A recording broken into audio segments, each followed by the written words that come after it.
고린도전서 2장 10절에서 16절까지입니다. 같이 읽습니다. 시작. 오직 하나님이 성령으로 이것을 우리에게 보이셨으니 성령은 모든 것 곧 하나님의 깊은 것까지도 통달하시느니라. 사람의 일을 사람의 속에 있는 영 외에 누가 알리요? 이와 같이 하나님의 일도 하나님의 영 외에는 아무도 알지 못하느니라.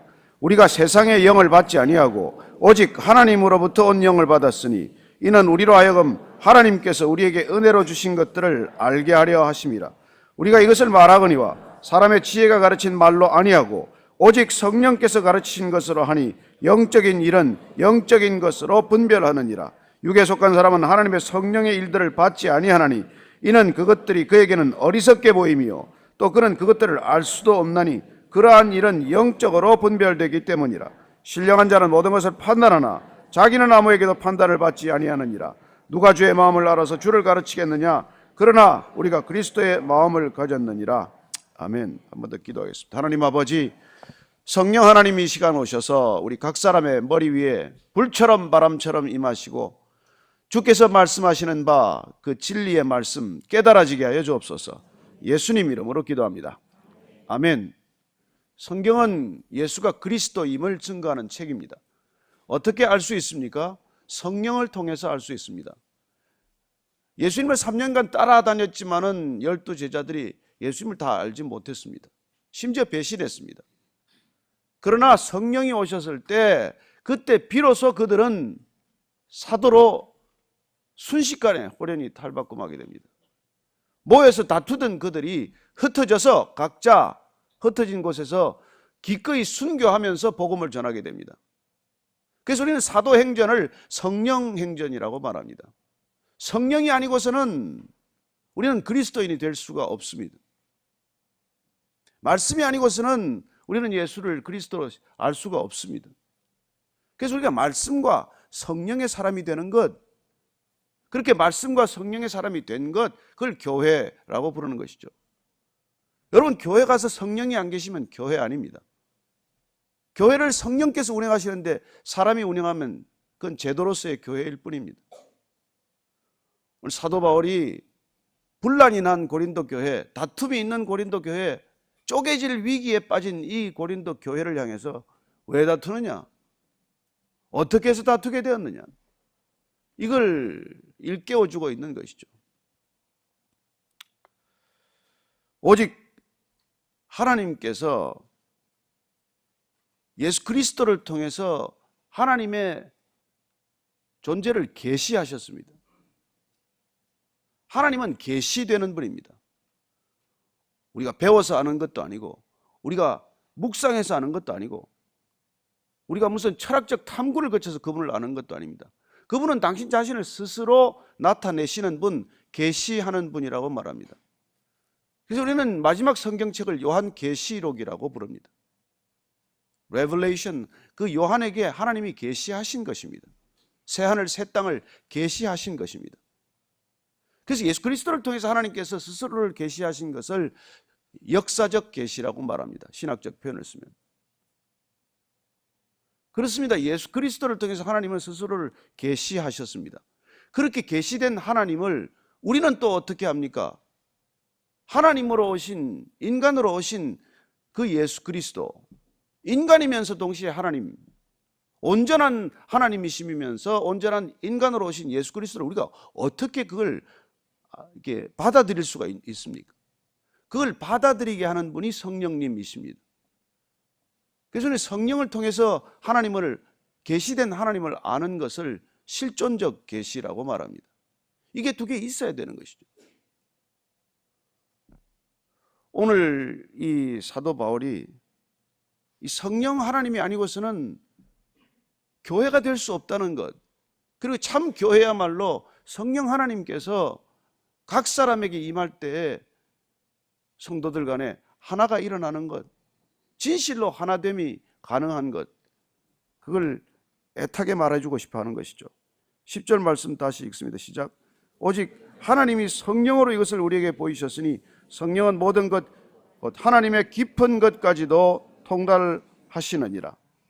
어떻게 우리가 하나님을 알겠습니까? 하나님의 마음으로 어떻게 알겠습니까? 우리가 사람의 마음을 잘 읽는 사람한테는 그렇게 말합니다. 저 사람이 내 마음속에 들어왔다 나갔나? 그렇습니다. 우리가 그 사람을 알기 위해서는 그 사람의 영을 알아야 되는 것이죠.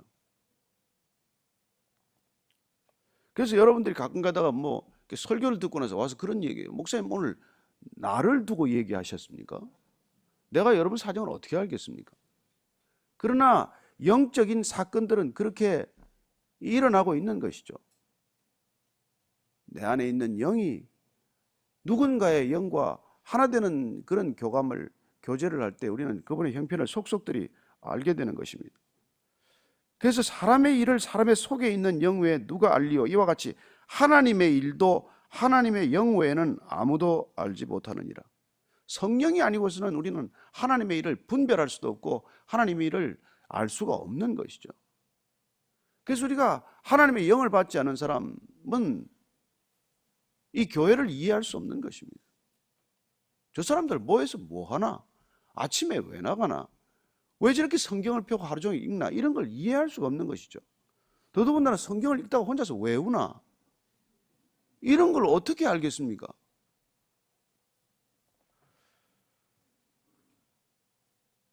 그래서 하나님께서는 우리에게 성령을 부어주시는 까닭이 제일 먼저 하나님의 일을 알게 하시기 위함입니다.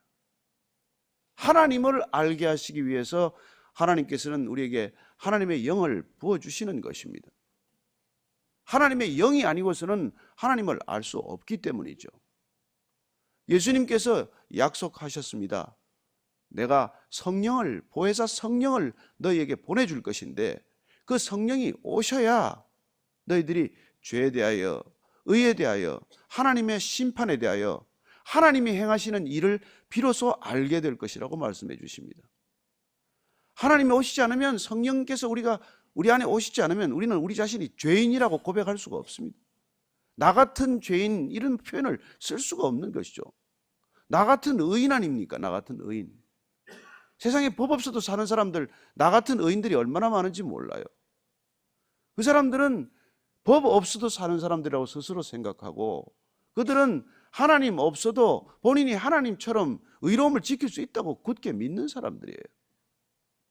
그러나 그런 스스로 의롭다고, 누구보다도 의롭다고 생각하는 사람도 성령이 오시면 통곡을 하고 나 같은 죄인이 없다고 고백하게 됩니다. 신기하지 않습니까? 그토록 나 같은 의인이 없다고 생각했던 사람이 성령이 오면 비로소 나 같은 죄인이 없다는 고백을 하게 되고, 사도 바울도 성령이 오고 나서야 내가 죄인 중에 괴수다라는 고백을 하는 것이죠. 세상에 어떤 죄인보다도 내가 더 큰 죄인이라고, 이게 성령이 아니고서는 할 수 없는 고백입니다. 제가 예수 믿고 나서 성령을 세례를 받고 나서 1년 반을 울었어요. 그냥 하루 종일 눈물이 나는 거예요. 하루 종일 생각나는 게 내가 죄 지은 것밖에 생각이 안 나요. 한 번도 죄로 여겨보지 않았던 것들이 죄로 자각이 되기 시작하는데, 처음에는 정말 제가 여러 번 표현을 했지만 바위만한 죄가 보이다가, 자갈만한 돌이 죄가 보이다가, 그 다음에 모래만한 죄가 보이다가, 어느 순간부터는 먼지만한 죄가 보이기 시작하는 거예요. 여러분, 햇볕이 강렬하게 되면 커튼 사이로 들어오는 햇볕을 타고 보이는 것은 먼지가 보이기 시작을 해요. 안 보이던 먼지가 밝은 햇빛에 드러나면 비로소 그 부유하는 먼지, 떠돌아다니는 작은 먼지들이 보이듯이, 안에 성령의 조명을 받게 되면 우리는 비로소 우리 안에 있는 죄가 드러나는 것을 식별하게 되는 것이죠. 그래서 내 죄가 식별되기 시작하고, 내 죄가 정말 산더미처럼 태산보다 크다는 자각을 하게 되면 남의 죄가 그렇게 눈에 들어오지 않습니다. 그래서 남을 비판하지 않는 거예요. 그래서 예수님 표현대로 내가 내 눈에 있는 들보는 보지 못하고 남의 눈에 티를 뽑으려고 하느냐, 그런 말씀을 우리가 들리게 되는 것이죠. 저는 여러분들이 성령 충만하게 되기를 바랍니다. 올해 성령 충만하시면 여러분은 하나님의 일을, 하나님의 행하심, 하나님의 인도하심을 우리는 식별할 수 있게 됩니다. 이게 하나님의 뜻인가? 이게 사람의 계획인가? 이게 하나님께서 나를 인도하시는 발걸음인가? 아니면 내 욕망이 나를 지금 이끌고 가는 길인가? 이게 식별이 되는 것이죠. 그래서 여러분들이 회사에 앉아가지고 내가 비트코인에 투자를 해야 될 것인가 안 해야 될 것인가, 이게 그냥 순식간에 식별이 돼요. 그 시간에 왜 그걸 합니까? 그러나 모든 사람들이 그걸 하고 있으면 좌불 안석이, 이거 해야 되나 안 해야 되나? 그러면 저한테까지 와서 물어봐야 돼요. 목사님, 이걸 해야 됩니까 안 해야 됩니까? 어떻게 저한테 그걸 물을 수가 있어요? 왜냐하면 우리가 세상의 영을 받지 아니하고 오직 하나님으로부터 온 영을 받았으니 이는 우리로 하여금 하나님께서 은혜로 주신 것들을 알게 하려 함이라. 이 성령이 오시면 비로소 은혜가 느껴지게 되고 은혜로 주신 구원을 알게 되는 것입니다. 그래서 구원받았다는 것을 이게 우리가 뼈저리게 알게 되는 것이죠. 그렇게 되면 저는 여러분들이 이게 육체의 욕심을 따라가지 않게 됩니다. 성령이 오면 비로소 우리는 은혜로 주신 것들을 알게 되고 그 은혜로 주신 것들이 우리 안에 와야 비로소 우리는 육신의 것들에 마음을 빼앗기지 않게 되는 것이죠. 그래서 우리가 이게 갈라디아서를 보면은요, 갈라디아서 한번 찾아보시겠습니까? 갈라디아서 5장 16절 17절 말씀 한번 같이 읽으십시다.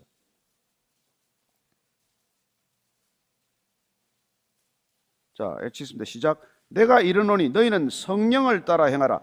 그리하면 육체의 욕심을 이루지 아니하리라. 육체의 소욕은 성령을 거스르고 성령은 육체를 거스르나니 이 둘이 서로 대적하므로 너희가 원하는 것을 하지 못하게 하려 함이니라. 여러분, 이거 얼마나 여러분 답답한 얘기입니까? 성령이 오면은 내 원하는 것을 이루어주는 분이 아니라는 거예요. 내 목적과 내 계획과 내 나라를 추구하는 것을 멈추게 하시고 하나님의 뜻을 분별하게 하시고 하나님의 계획을 깨닫게 하시고 하나님의 나라를 이루도록 하는 것을 우리가 온몸으로 느끼게 됩니다. 이게 성령이 오셨다는 거예요. 성령이 오신 사람은 기도가 달라집니다. 성령이 오신 사람은 생각이 달라져요. 그렇게 내가 예전에 생각했던 것들을 내려놓게 되고 그것이 바람 빠지듯이 빠져나가고 그분이 생각해 하시는 것을 생각하기 시작하는 것입니다. 그래서 주님의 표현대로라면 우리가 의에 대하여 생각하기 시작하고 무엇이 의로운지도 모른 채 살아왔던 우리가 비로소 의로움, 하나님과의 바른 관계, 인간과 인간과의 의로운 관계, 바른 관계를 생각하기 시작하는 것이죠. 그리고 깊이 뼛속 깊이 죄를 회개하기 시작합니다. 그리고 심판이 믿어져요. 심판이 있다는 것이 믿어집니다. 한순간에 믿어집니다. 그래서 은혜로 주신 것들을 알게 하신다는 거예요. 성령이 우리에게 주어지시는 목적, 왜 주님께서는 반드시 성령을 부어주시겠다고 하셨고 그 성령이 우리에게 오시면 그건 무슨 일이 일어나느냐는 거예요. 우리가 방언하고 예언하고 신유의 은사가 나타나고 이런 것들은 그건 세컨더리 피노미넌이에요. 그건 2차적인 것이고 1차적인 것은 내가 죄인이라는 걸 깨닫게 하는 것이고 하나님과의 관계가 회복되는 건 만이 의로움이라는 것을 알게 되는 것이고 그게 먼저 일어나야 한다는 것이죠. 먼저 일어나는 것이죠. 그래서 주님께서는 요한복음 14장 26절 읽어드리겠습니다. 보혜사 곧 아버지께서 내 이름으로 보내실 성령 그가 너희에게 모든 것을 가르치고 내가 너희에게 말한 모든 것을 생각나게 하리라. 그래서 여러분들이 무슨 일이 있건 예수님이 가르친 게 생각나야 우리가 성령의 사람인 것이죠. 무슨 어려움을 겪건 무슨 불안한 일이 닥치건 그냥 송두리째 내 존재가 흔들리는 일이 있더라도 이 일을 통해서 하나님이 행하실 일이 생각이 날 때 우리는 성령의 사람이 된 것이죠. 성령의 사람이. 그래서 우리가 그 아이를 사랑하는 어머니를 보면 그렇잖아요. 보혜사 성령은 우리를 아이처럼 품고 계시거든요. 그래서 성령이 오시면 우리가 종일 생각하는 게 세상이 생각하는 것들을 더 이상 생각하기보다는 하나님이 생각나게 하시는 것을 생각하는 사람이 되는 것이라 그 말씀입니다. 13절 말씀을 같이 읽습니다. 시작. 우리가 이것을 말하거니와 사람의 지혜가 가르친 말로 아니하고 오직 성령께서 가르치신 것으로 하니 영적인 일은 영적인 것으로 분별하느니라. 사람의 지혜가 더 이상 우리의 입술을 좌지우지하지 않게 됩니다. 저는 여러분들의 입술을 성령께서 좌지우지할 수 있게 되기를 바랍니다. 그러면 생명의 언어가 쏟아지게 되는 것이죠. 성령의 사람이 아니고서는 우리가 쏟아내는 말이 얼마나 거칩니까? 지금 우리 사회 여러분 말이 얼마나 지금 수위가 높아졌고 얼마나 거칠어졌는지 뭐 설명이 왜 필요하겠습니까? 그리고 그냥 상대방을 비난하는 것, 상대방을 해치는 언어, 그리고 끝내는 사람을 죽이는 언어들이 난무하는 세상이 된 것이죠. 여러분 사람이 자꾸 나가서 죽어라 그러면 죽게 되어 있습니다. 어린아이들에게도. 그러나 말 한마디로 사람이 살아나요. 저는 이국종 교수 얘기를 듣고 깜짝 놀랐어요. 그 아버지가 상위 용사여가지고 이게 굉장히 어려움을 겪었어요. 어릴 때 보니까. 그래서 나가면은 뭐 이렇게 막 아이들한테 따돌림을 당하고 비난을 받았어요. 그리고는 이 아버지가 가지고 있는 이 상위 군경 용사에게 주는 그 증명서를 가지고 가서 병원을 가면은 의사들한테도 냉대를 받았다는 거예요. 그래서 어려서부터 그 마음에 깊은 상처를 입고 있었는데 어느 날 이 축농증 때문에 치료를 받으러 갔는데 그 의사가 자기가 또 이제 그 치료를 받고 쭈삣쭈삣 이게 이제 그 병원비가 없으니까 그 증명서를 냈더니 이분이 딱 그렇게 얘기했대. 넌 정말 참 좋은 아버지를 가졌구나. 넌 정말 잘 될 거야. 그리고 돈 안 받고 이 아이를 치료해 줬어요. 이국종 교수를. 이국종 교수가 그때 본인이 의사가 되기로 결심을 하고 정말 본인이 그 어린 시절부터 한 가지 결심한 게 있다는 거예요. 환자란 아픈 만큼 치료받아야 한다. 돈만큼 치료받는 게 아니라 아픈 만큼 치료받아야 한다. 그런 이 일생의 결심을 가지고 그 이후로는 아버지를 부끄러워하지 않고 아버지를 자랑스럽고 생각하고 그리고는 저렇게 우리 지금 한국에 정말 의사 중에서도 히포크라테스 선서를 제대로 한 의사처럼 우리가 여기지 않습니까? 그분의 돈이 무슨 문제입니까? 석회균 선장을 살려내는 거든지 이번에 판문점에서 북한 병사를 살려내는 걸 보십시오. 어떻게 하든지 살려내겠다는 그런 각오를 가지고 살려낼 수 있는 의사가 된 까닭은 그런 어린 시절에 누군가에게 말 한마디로 그런 인생이 달라지는 것을 고백하는 것을 듣게 됩니다. 저는 우리가 다음 세대를 품고 기도하기 시작했지만 다음 세대에게 우리가 그렇게 말해줘야 합니다. 헬조선이 아니다. 이 민족은 자랑스러운 민족이다. 우리가 정말 여기까지 오기까지 우리 부모들이 죽을 만큼 고생했다. 목숨 걸고 다 살았다. 너희들은 어떤 비전, 우리가 갖지 못한 비전을 가져야 되지 않겠냐? 이게 애들 살려놔야 되지 않겠습니까? 그게 우리의 책임 아닙니까? 우리가 그걸 하고 떠나야 되지 않겠습니까? 왜 대답이 없습니까? 혼자 이렇게 막 얘기하는 게 저는 우리에게 책임이 있다고 믿습니다. 그리스도인들의 책임입니다. 누구도 그 언어를 생명의 언어로 쓰지 못하고 사망의 언어로 쓰고 있는 이 세상 가운데 우리는 생명의 말씀을 받았기 때문에 우리 안에 있는 이 생명의 말씀이 생명이 되어서 누군가에게 선포되어야 하지 않겠습니까? 그래서 성령의 사람만이 할 수 있는 것이죠. 그래서 우리가 이게 육에 속한 사람은 하나님의 성령의 일들을 받지 아니하나니 이는 그것들이 그에게는 어리석게 보이며 또 그는 그것들을 알 수도 없나니 그러한 일은 영적으로 분별되기 때문이라.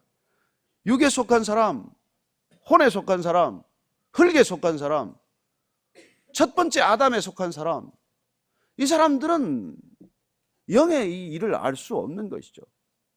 하나님께서 은혜로 주신 것들, 구원이라고 하는 선물, 인류 역사 전체를 구원의 역사로, 구원의 섭리로 이끌어 가시는 하나님의 일이 안 보이는 것이죠. 이걸 깨달을 수도 없고 이걸 이해할 수도 없고 이걸 용납할 수도 없는 그런 확연히 갈라지는 것을 경험하게 되는 것입니다. 그래서 저는 여러분들이 정말 성령의 사람이 되면 육신의 일들이 한순간에 이렇게 분별이 되기 시작하는 것이죠. 저 사람이 왜 저런 말을 하나? 왜 저런 태도를 취하고 있나? 왜 저렇게 자꾸 욕심을 내나? 이런 것들이 다 한눈에 분별이 돼요. 여기 육의 사람인지, 저 사람이 혼에 속한 사람인지, 저 사람이 영적인 생각을 하고 있는지, 그게 어떻게 모르겠습니까? 영적인 사람이 되면 분별되는 거예요. 그걸 크리소스톰이라는 옛날 그 유명한 분이 그렇게 얘기를 했어요. 장님의 비유를 했어요. 눈 뜬 사람은 장님이 관계 맺고 있는 게 눈에 다 보인다는 거예요. 어디를 가서 뭘 하는지. 그러나 장님은 눈 뜬 사람의 세계를 알 수가 없다는 것이죠. 그런 비유를 했어요. 여러분들이 영의 눈을 뜨게 되면 육의 눈만 가지고 살아가는 사람들의 일이 한눈에 다 파악이 되는 거예요. 무슨 목적으로 저렇게 하나? 통달한다고 말합니다. 통달한다고 말합니다. 자, 15절 16절 읽고 마치겠습니다. 시작. 신령한 자는 모든 것을 판단하나 자기는 아무에게도 판단을 받지 아니하느니라. 누가 주의 마음을 알아서 주를 가르치겠느냐? 그러나 우리가 그리스도의 마음을 가졌느니라. 신령한 자는 모든 것을 분별할 수 있죠. 그래서 영적인 분별력을 가지게 된다는 것입니다. 그러나 아까 말씀드린 대로 장님은 눈뜬 자의 분별을 알 수가 없어요. 눈을 뜰 때까지는 알 수가 없는 것입니다.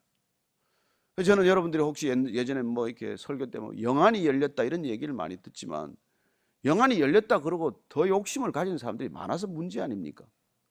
그래서 영적인 얘기를 한답시고 뭐 가진 걸 다 내놓으라 그랬더니 부자 된 사람은 목사밖에 없었다, 이런 일이 생기니까 문제가 되는 것이지, 영적인 얘기를 하는 것인 척 하면서 육적인 걸 요구하면 그건 사기죠. 속이는 것이죠. 영적인 일을 분별하는 사람은 영적인 일을 얘기를 하는 것이고, 교회란 하나님의 일을 얘기하는 곳이에요. 여기 모여서 우리가 무슨 건물 짓자, 무슨 사업하자 하는 게 아니지 않습니까? 그리 교회 이름으로 무슨 장사를 하고 있다면 그건 문제가 심각한 것이죠, 사실은. 저는 여러분들이 정말 이 말씀을 기초로 해서 영적인 눈을 얻게 되고 영적인 분별력을 갖게 되셔서 정말 성령과 말씀의 사람이 되기를 축복합니다. 그러면 졸업을 시킨 게 이게 예수님이에요. 우리는 여러분들 졸업 못하게 평생 묵고 있어야, 그래서 교회 이름이 커지고 이게 덩치가 커지는 걸 원할지 모르지만, 주님께서는 여러분들이 말씀의 사람이 되고 성령 세례를 받고, 그래서 말씀과 성령의 사람이 되면 모여서 끝내 자꾸 싸우고 다투는 조직이 아니라 흩어져서 땅끝까지 이르러되 증인이 되는 삶을 살도록 하는 것이 그분이 오셔서 우리에게 성령을 주신 목적 아닙니까? 성령을 받아야 우리는 비로소 권능을 받고, 어떤 권능입니까? 여러분, 하나님의 말씀을 전할 수 있는 권능이에요. 그 권능을 받고 예루살렘과 온 유대와 사마리아와 땅끝까지 이르러 내 증인이 될 것이다, 증언하게 될 것이다, 섭리를 전하게 될 것이다, 구원의 역사가 당신을 통해서 흘러갈 것이다, 그 얘기 아닙니까? 저는 여러분들이 정말 이 올해 우리가 먼저 그를 대접하라 하는 그 말씀을 가지고 한 해 한번 살아보기로 결정을 했습니다마는, 주님께서 남에게 대접받고 싶은 대로 먼저 대접하라. 여러분, 가장 고귀한 대접은 구원받는 것 아닙니까? 귀한 대접은 어떤 것보다도 영생을 얻게 하려 하심이란 그 대접을 우리가 받았기에, 우리가 대접받은 대로 누군가를 대접하는 삶이 된다면, 그 사람에게 뭐 지금 커피를 한 잔 사건, 옷을 선물하건 머플러를 하나 선물하건, 그 모든 것들이 궁극적으로 구원을 받게 하고자 하는 하나의 자그마한 통로를 내기 위해서 우리가 찾아가자, 대접하자, 이 얘기를 하는 것이죠. 다음 세대들에게도 마찬가지입니다. 왜 밥을 사고 우리가 같이 얘기를 하고 그들과 얘기를 갖고자 합니까? 그들에게 전해져야 할 구원이 있기 때문에. 그들은 비록 필요를 모르지만, 그들은 지금 눈이 멀었지만, 그러나 그 눈이 떠지는 언젠가 그날에 이를 때 그 구원을 받도록 하기 위해서 우리가 이렇게 올해 살기로 결정한 것이죠. 저는 여러분들이 올해 남을 대접하고 살게 되기를 축복합니다. 내가 대접받은 대로 대접할 수 있기를 축복합니다. 그래서 우리가 하나님께로부터 받은 대접이란, 하나님께서 값없이 우리를 구원하신 것이고, 이 값없이 구원받은 것이 정말 여러분들에게 절절한 감격으로 남아있기만 한다면, 그 불씨가 꺼지지 않았다면, 그러면 이걸 반드시 전하지 않고서는 견딜 수 없는 사람이 되는 것이죠. 여러분, 성령의 불길만이 사람을 태우지 않습니다. 인생의 모든 욕정의 불길, 탐욕의 불길, 그 어떤 불길도 사람을, 나를 태우고 상대방을 태워버리지만, 그러나 성령의 불길만은 나를 살리고 누군가에게 그 불씨가 전해져도 그분이 살아나는 것을 보게 될 것입니다. 저는 여러분들이 성령의 사람이 되기를 축복합니다. 성령 충만하기를 축복합니다. 옆에 있는 분들한테 한 가지 인사해 주십시오. 성령 충만하십시다. 성령 충만하십시다. 그래야 우리가 남에게 먼저 찾아갈 수도 있고 남을 대접할 수 있게 되는 것이죠. 오늘 우리가 기도할 때, 주님, 올 한 해 제가 누군가를 먼저 대접하는 사람 되게 하여 주옵소서.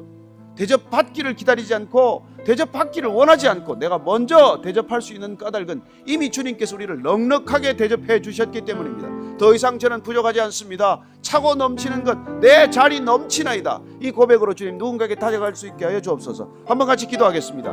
하나님 아버지, 우리 각 사람에게 오늘 성령을 부어주셨고 차고 넘치는 은혜를 부어주셨습니다. 주님, 우리가 부족함이 없기 때문에 누군가를 찾아가게 하여 주옵소서. 아쉬워서 부탁하러 가는 것이 아니라, 모자라서 채워달라고 간절히 부탁하러 가는 것이 아니라, 내게 차고 넘치는 은혜 주님 부어주신 것, 값없이 부어주신 것 값없이 전하기 위해 찾아가는 발걸음 되게 하여 주옵소서. 올해 2018년도 우리 매직교회 성도들 한 사람 한 사람 전부가 주님께서 받은 것, 이 받은 것을 주체할 수 없는 감동과 감격으로 누군가를 대접하는 그런 귀한 공동체가 되게 하여 주옵소서. 우리가 다시 한번 이 나라와 민족을 위해서 기도하십시다. 정말 올림픽도 잘 치르고 이 땅에 진정한 평화와 통일이 올 수 있도록 우리가 깨어서 기도하게 하여 주옵소서. 주님께서 이 민족을 쓰시기로 결정하지 않으셨습니까? 주님, 마지막 시대 이 민족을 땅끝까지 이르러서 내 증인되라고 명령하지 않으셨습니까?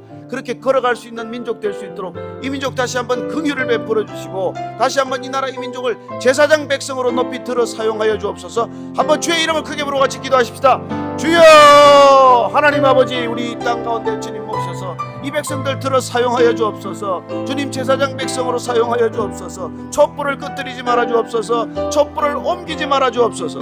주님, 이 백성들 주께 붙들린 백성들 되게 하셨사오니, 주님, 무릎 꿇고 엎드려 선교사를 파송하든지, 내가 선교사를 후원하든지, 내가 선교사의 자리에 앉아서 주님 간절히 기도하든지, 주님 무엇을 하든지 주께서 붙들린 바 되게 하셨사오니, 주님, 이 교회가 통틀어서 한 사람도 남김없이 땅끝을 가슴에 품는 귀한 선교사들 다 되게 하여 주옵소서. 하나님께서 우리를 가라고 하실 때 순종할 수 있는 믿음을 허락하여 주시고, 우리가 또 떠난 사람들을 마음속으로 품고 공동체가 골방에 앉아서 그들을 품고 기도하는 교회가 되게 하여 주옵소서. 하나님, 끝까지 이 나라의 민족을 주께서 쓰시기 위해서 우리를 부르신 줄로 믿습니다. 이 나라의 민족을 긍휼히 여겨주시고 불쌍히 여겨주시고, 주님, 북녘 땅을 다시 한번 불쌍히 여겨주시고, 숨죽여 기도하는 저들의 기도를 들어주시고, 예배 한 번 드리지 못하는 저들의 예배를 받아주시고, 하나님 중심에서부터 터져나오는 저들의 간절한 기도를 주님 들어 응답하여 주옵소서. 때가 이름에 이제 주님 통일이 가까웠습니다. 마지막 때가 가까웠습니다. 복음으로 통일되게 하여 주옵소서. 성령으로 통일되게 하여 주옵소서. 하나님, 기도로 통일되게 하여 주옵소서. 하나님, 함께 해주시옵소서. 끝으로 다시 한번 다음 세대를 품고 기도할 때 사랑하는 자녀들 주님을 주님께 불러 올려드리기를 바랍니다. 하나님, 내 자녀들 내 손을 떠났습니다. 우리가 어찌할 수 없는 자녀들입니다. 저 자녀들 주님이 받으시옵소서. 주님이 저 자녀들을 성령 충만하게 하여 주시옵소서. 성령 세례받는 아이들 되게 하여 주옵소서. 성령의 자녀들 되게 하여 주옵소서. 한번 우리가 다시 한번 주의 이름을 부르고 기도하십시다. 주여, 하나님 아버지, 사랑하는 자녀들 주님께 올려드립니다. 주님, 이 자녀들 주님 세상에 빼앗기지 않게 하여 주옵소서. 세상의 자녀들이 되지 않게 하여 주옵소서. 주님의 자녀들이 되게 하여 주옵소서. 주님께서 사용하시는, 마음껏 사용하실 수 있는 자녀들 되게 하여 주옵소서. 하나님, 자녀들 가운데 주님 성령 세례가 임하게 하시고, 저들이 방언받게 하시고 능력받게 하시고, 하나님 신유의 은사가 임하게 하시고 각종 은사가 임하게 하셔서 하나님, 사랑하는 자녀들을 통해서 이 땅이 도전받게 하시고, 사랑하는 자녀들을 통해서 다시 한번 놀랍게도 이 세대가 부흥하는 세대가 되게 하여 주옵소서. 사람이 늘어나는 부흥이 아니라 사람이 본질적으로 변하는 부흥을 허락하여 주옵소서. 교회가 늘어나는 부흥이 아니라 교회가 변하는 부흥을 허락하여 주옵소서. 하나님, 다음 세대가 그 일에 앞장설 수 있도록 주님 축복하여 주옵소서. 우리의 자녀들 주님께서 사용하여 주옵소서. 우리 손에 붙들린 자녀가 아니라 주님 손에 붙들린 자녀가 되게 하여 주옵소서. 우리 생각에 사로잡히는 자녀들이 아니라 하나님의 생각에 사로잡히는 자녀들이 되게 하여 주옵소서. 자녀들이 하나님 세상이 감당할 수 없는 자녀들 되게 하시고 세상이 어쩌지 못하는 자녀들 되게 하여 주옵소서. 하나님 다음 세대가 부흥하기를 원합니다. 교회 부흥이 다음 세대에 달렸음을 고백하오니 하나님 다음 세대가 이끌어가는 교회가 되게 하여 주옵소서. 저 세대가 교회 앞장서는 교회가 되게 하여 주옵소서. 살아계신 하나님 아버지, 이 땅의 모든 교회가 오직 주의 말씀과 성령으로 부흥하는 교회 되게 하여 주옵소서. 다음 세대가 부흥하는 교회가 되게 하여 주옵소서. 다음 세대가 주님 세상이 감당할 수 없는 세대가 되게 하여 주옵소서. 이 세상을 넉넉히 이기는 자녀들 되게 하여 주옵소서. 이 나라의 민족 불쌍히 여겨주시고 북녘 땅에 마음껏 찬양할 수 있는 그 통일이 이루어지게 하여 주옵소서. 하나님, 올림픽도 주님께 올려드립니다. 이 땅에 분열이 끝나게 하시고 더 이상 주님 쪼개지지 않게 하시고 국민이 성령으로 통합할 수 있는 놀라운 기적이 일어나게 하여 주옵소서. 이 교회로부터 시작되게 하여 주옵소서.